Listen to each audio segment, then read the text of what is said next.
Ito na po tayo sa second video, part 2 ng Neo Sporty Crash Guard homemade.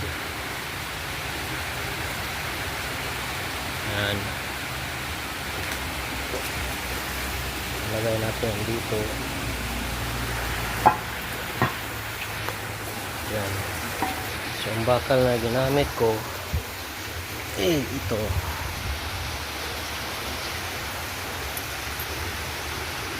Actually yung tubo na to galing to sa